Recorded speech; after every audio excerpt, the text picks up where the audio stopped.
All right, good afternoon, everyone. This is Brendan Payne with the Level Up podcast for from agent to entrepreneur. Now, Greg is on site. He's actually at the Inman conference, so he's out doing some stuff in the real estate world that I'm sure you'll hear about. But excited today. Have got a great guest that I know is going to really epitomizes the agent to entrepreneur story, and we're going to let him get into it. But I'm really happy and excited to introduce Aaron Marshall. Aaron Marshall has been in the real estate industry, and he's going to tell you all about the different things he's done. Started going on a little over 17 years ago in the Salt Lake City, Utah market. So, Aaron, welcome to the podcast, and really happy that you're here. Thank you. Thanks for having me on. Absolutely, absolutely. So, tell me a little bit about, I know you've been in the business and it's transformed from, like a lot of us, we all had our day one. Tell Oh, yes. me, give me a kind of a rundown of from where you started as an individual agent up through present day, where you sit right now in Salt Lake City. So I started the real estate business just right after I graduated college, graduated August 2001. Before that, I had flipped one house, had a little interest in real estate, couldn't get a job after college, and so I got my real estate license the week of September 11th. I want to Wow. say it was the day before, or the day of, one of the two there. And told my wife, look, this is what I'm doing, can't get a job. And those little postcards back in the day, you go apply somewhere and they give you this little rejection postcard. Well, I was getting dozens of those a week, and I didn't realize till years later my wife would throw those away.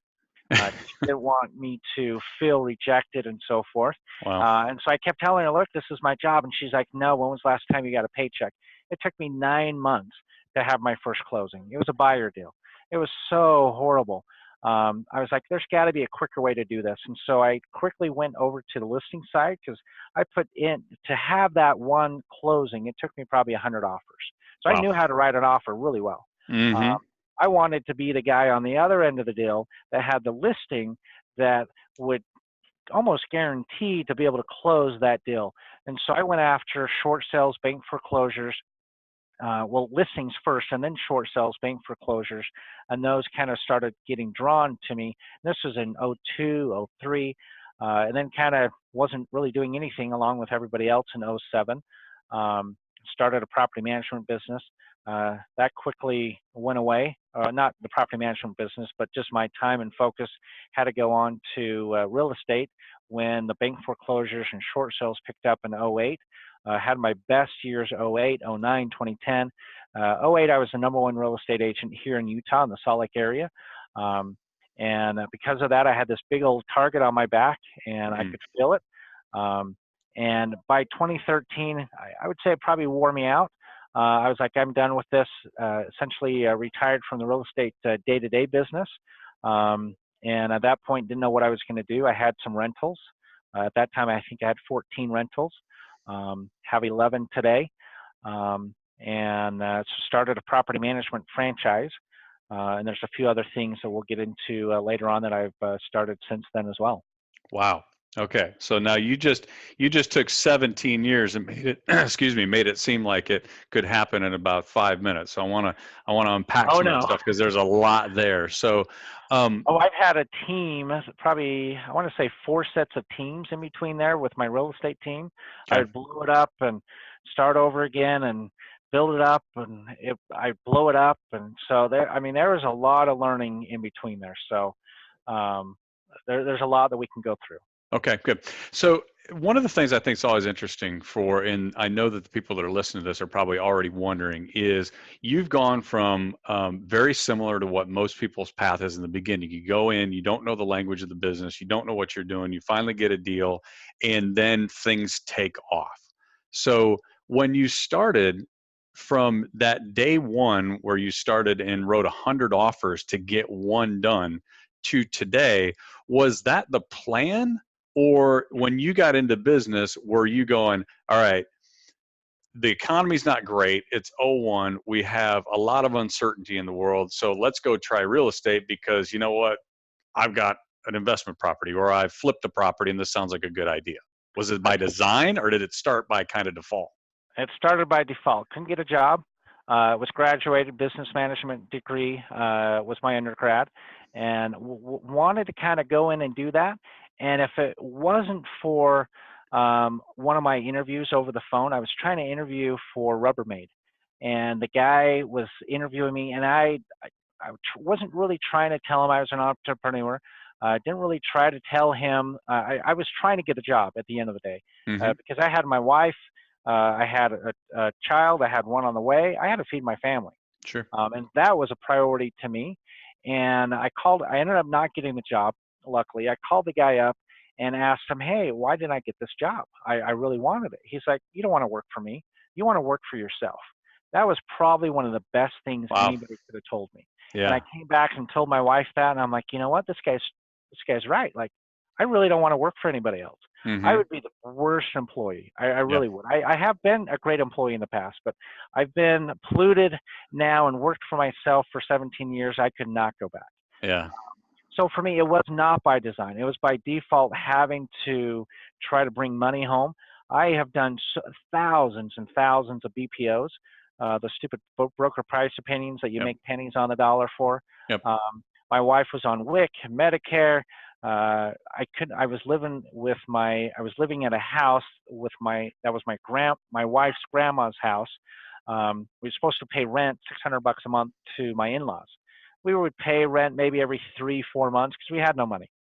So it Yeah. definitely was not by design. Okay. That's And great. so it was that more out of desperation. Yeah, it was your survival mode in the beginning, and Yes. you caught traction somewhere along the line, I imagine. So when you built your team, because Salt Lake City is not, it's not nowhere USA. It's a big market, a lot of transactions, pretty high volume. I imagine that market even back then had some higher price points for the area and stuff. So how did you build your team out, or what was the basis for how you grew your business to be number one in that market? So, I mean, interesting question, because I've built, I want to say I don't know, I'm a thought leader, or somebody thinking ahead. I tried back in '07 to have a team, because I'm here in Salt Lake. I actually tried to have a team in LA. Even before that was popular, and I know Gary Keller and the Keller Williams system has done some of that. Hmm. Um, that didn't work too well, and so I Yeah. ended up selling that. Um, but at first, it was more to bring buyers agents in to my team to help with the calls, Okay. taking the floor. I would have floor time, and did that, and it's tough bringing agents on board and having them on your team. I don't want to say they're like kids, but it can be like that. And Hmm. kind of, hey, I'm needing money, and my wife is stressed out. We haven't had a closing for a couple weeks or a month or 2 months, whatever that is, and they're trying to bring those pressures onto yourself. And so as far as building that team, I didn't really have anybody to follow. I started reading the Red Book, The Millionaire Real Estate Agent, with Gary Keller. I started reading that, but there's parts of it that I thought that were right on point, and I believed in other parts. I was like, I don't know about that. And so I tried to kind of pave my own way throughout that process. Okay. Good. And so in the notes that we had that you'd mentioned, or that I took when you mentioned, you started a management company in what, about 6 or 7 years in? Was that based off of just not letting something else fall off the plate that you're coming into contact with, somebody can't sell, and so now, where did that come? Because it's interesting, the timing. Was that partly due to what was going on in the market at the time? So I had 2 rentals at the time, um, that I just purchased that summer, and this was about November, December 2007. I purchased those rentals July, August that year. Both rentals were tenants were about 3 weeks late. Um, Everybody I talk to that gets into property management gets into it not by design. Same thing with us. Hmm. It was kind of a thought like, hey, maybe we should do this. My office manager, Christy at the time, got this wrong phone call from some investors out of California. And they said, hey, we were referred to you. We got 4 properties. We were told that you manage real estate. You're a property management company. Can you manage these 4 properties? And I still remember, she answered that phone call. She looks at us and and she kind of knew we'd been talking about it. She's like, "Do we do property management?" And I looked at another employee. He's my partner now. I looked at him and said, "Yep, transfer the phone call over." So those were our first really 6 properties that we managed. Today we manage that same office. We manage a little over 300 properties now, but it was not by design. We didn't have a name. We didn't have management agreements. We didn't have lease agreements. And it just kind of fell into place. And I don't recommend doing it that way. I recommend doing it more purposefully. Mm-hmm. uh, but I had to kind of learn real quick how to not do property management. Yeah, yeah, I understand. So, one of the things I want to point out that I'm hearing you say, which I think is really, really important for anybody listening to this, and again, this is as an agent to entrepreneur.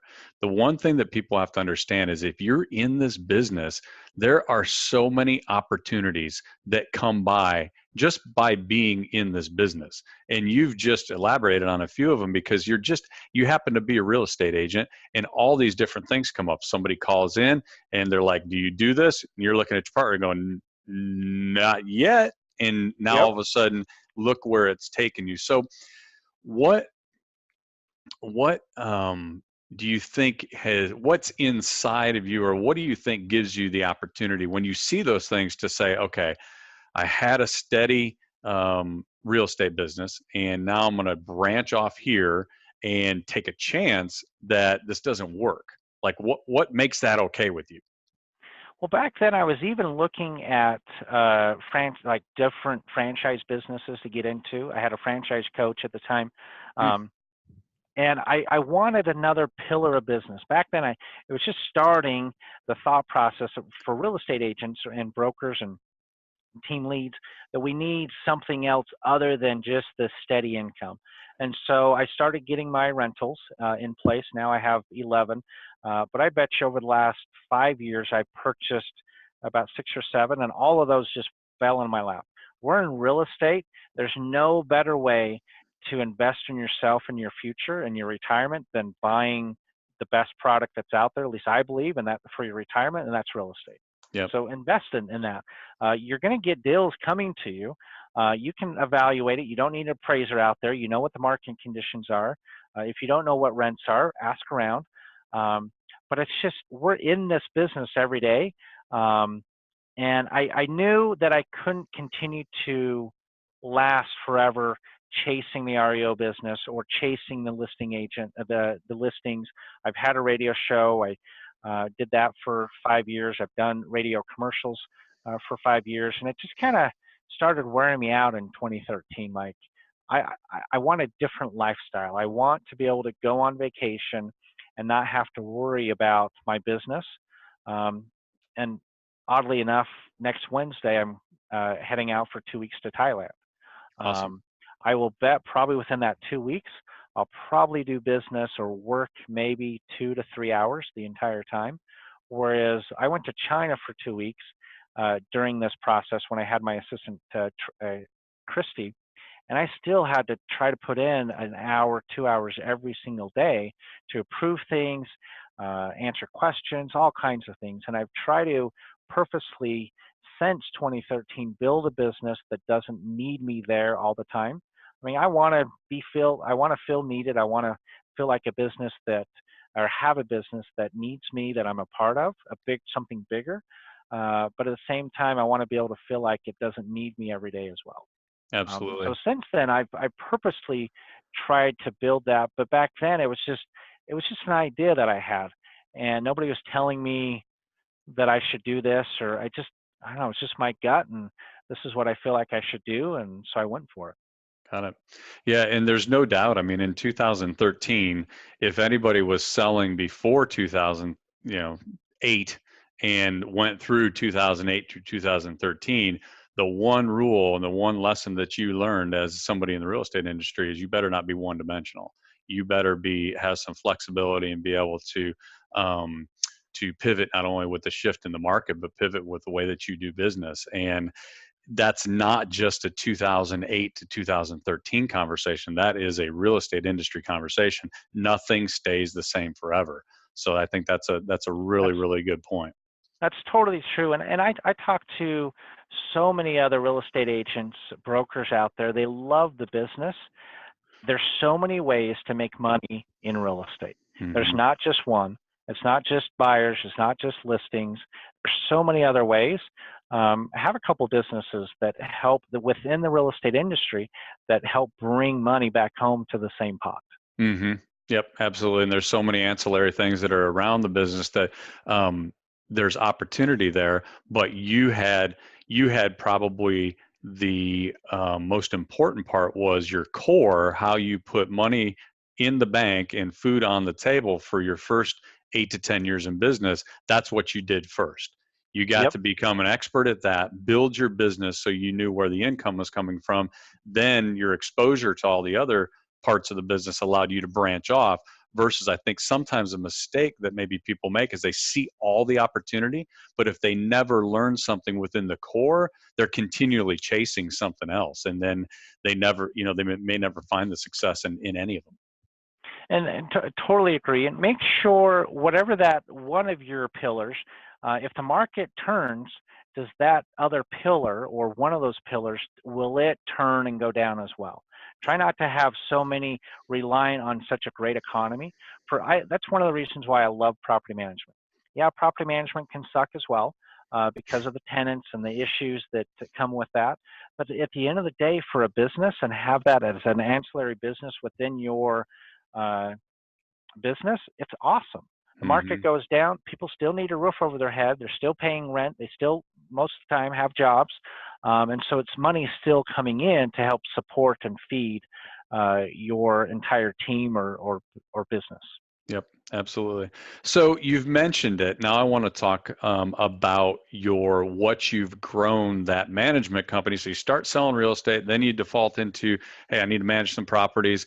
Then you see an opportunity to actually grow that, and your company is called Keyrenter, correct? Yep, Keyrenter Okay. Property Management. We Okay. started oh, No, just sorry. tell me all about that. So we started franchising that back in 2014. Sold our first franchise then. The first franchise opened in 2015. Today we're managing about 3,000 doors. We've got about 40 locations nationwide. I love helping people grow, and we have some people across the country that this is another pillar of their business. They do real estate full time, and this is kind of a side gig for them. We help them with that. Um, Other people, this is their full time business. This is the property management is, and we're helping them get into the real estate game that way. Um, so we've getting kind of the property management business, getting that going. It hasn't been an easy road. It definitely has taken me probably 3 times longer and about 5 times as much money as I thought it would. But I haven't had to go out and get financing from everybody or from anybody. I've been able to finance the entire thing, and it's been a fun little endeavor to do it. It hasn't paid anything yet, but I can see where it will, and we've been breaking even for the last couple of years, and so that's always nice, breaking even on a new business venture. It took a few years to get to that point. Hmm. And I've got a few other things that's in the works that I've mentioned to you as well, with the book and the podcast that I've been working on as well along the way. Absolutely. So the with Keyrenter, where did you see the need being in the business? Obviously, you set it up for you. Where did you see the need out there? Because you have right now, you had told me you have 40 franchisees, which Yep. is really, really strong for, honestly, I think probably for most franchises, regardless if it's window blinds or something else. I mean, you're not a giant corporation. You're a guy that started a rental management company franchise. So what need did you see that needed to be filled so that you were able to pick up 40 people that are across the country that needed some help? Good question. So one, I think just good property management, but on the same hand, two, good property management that's done as simple as we can. Mm, This is a relationship business. Yeah, there's a lot of moving parts. We help our franchisees with a lot of those moving parts. Screening, we help them with. We help them with accounting because most entrepreneurs are not good with accounting and numbers. yeah. And within property management, that's a lot of what we do. Hmm. Our system is live that the owners or the tenants can log into and see their balances. And if those numbers aren't correct, there's something wrong. They're not going to have confidence and faith in you to continue working with you. And so really just some of those basics, be able to help mainly the local businesses, local entrepreneurs, helping them with a business that doesn't have to be so stressful. So I don't know, so stressful, so time consuming with that, and trying to change it to be more of a business relationship and just relationship business, to where that's what they're taking care of, and we're helping with some of the other stuff behind the scenes. Yeah, absolutely. So and I have to imagine, are you still, you're not producing anymore, correct? The last 5 years, I think I've sold a dozen houses. Okay. So So no. all those rental properties and stuff like that, are you just referring those out to somebody? Is there somebody out there maybe listening that can get a great referral to you when you start finding out these people are getting ready to sell their property and not rent it anymore? Here locally in Salt Lake, we have a few people in Salt Lake, a few agents that we hire that we refer those out. For me, I love it when other agents send me a deal. Yeah. I have a rental property in Virginia because of another real estate agent sending it to me. Tulsa, Oklahoma, because of that. Colorado, New Mexico, and then a few here in Utah because other real estate agents. If you have a deal, you don't want it, but you'd buy it, I'd be more than happy to take that on. Yeah. Good deal. Good deal. Awesome. So you mentioned too, tell me about, you've got a book now, Cash Flow is King, and that subject, Cash Flow is King, is actually now moving you in once you finish the book, and you're going to actually have your podcast as well for that. Talk to me about what can people expect from the book, and then what can they expect from you in the type of content that you're going to put out regarding Cash Flow is King. Yeah, so that's always been a dream of mine to have my own book. Last year, I met with somebody that was able to help me with that. And the concept with that is, at the end of the day, people say cash is king, but people spend cash to buy cash flow. And so at the end of the day, to me, cash is not king, cash flow is king. I spend cash so that I can receive monthly cash flow. And so going over, and it's not just with real estate, but that's where my love is. And my knowledge is more on the real estate or the business part of it. And so the book talks about kind of my life. And there's two different characters in that book. Oddly enough, both characters are me, one being the younger me before I got into real estate. And then the other character, meaning being Harold, which is my grandfather, I always saw him as a mentor to me. He passed away before I got into real estate. So I use his name there, but it's myself being a mentor to myself, and I know that sounds kind of weird, but both characters in the book are myself, and I go over how I got into cash flow, how I realized I needed cash flow for myself. I have different goals of having cash flow, a certain monthly cash flow for myself. One of those. And so I stepped back and I looked, how can I get to this goal? One of the ways I thought of getting to that, and not so much promoting the book will be out, I believe it'll be on Amazon March 23rd, it will be available. But I see people doing different podcasts, and I wrote down what my goals were, and what better to be able to help me meet those goals than to be the student. Yeah. Or not the student, but being the teacher. Usually being the teacher and teaching students, the teacher learns the most, at least that I found. And so I thought, well, let's put this podcast together. It's about cash flow, just however people have cash flow in their life. How I want them to have about $5,000 a month cash flow or more, the people that I'm interviewing. Really looking for people that have 40, 50,000 a month, because that's one of my goals, is to get to that 100,000 and 100 doors a month. It's going to take some time, but I believe I can get there within 5 years because of doing this podcast and doing the book. Yeah, absolutely. And one of the things I think that you just mentioned there is it is the cash flow part of it. once you're in this industry, if you can survive and get going and get stabilized, then one of the shifts that I think that happens, I've talked to hundreds of people that have found success in real estate or in any entrepreneurial type position. And the irony of, before you got in the business, there's going to be a percentage that started out and they just never knew anything else. But there's a high percentage of us that started in a corporate world, in a job, unemployed, and you're thinking, holy cow, how could I ever go to a 100% commission gig where I don't know where my next check is coming? And then at some point, without you even realizing it, your mind transitioned to, now there's probably not a salary that I could give Aaron today that you would be willing to give up the opportunity and just take the salary. There probably isn't one, There's because not. you've shifted into what is available for you to create. To me, you give me that salary, you just put a cap on me. Yeah. And I don't want that.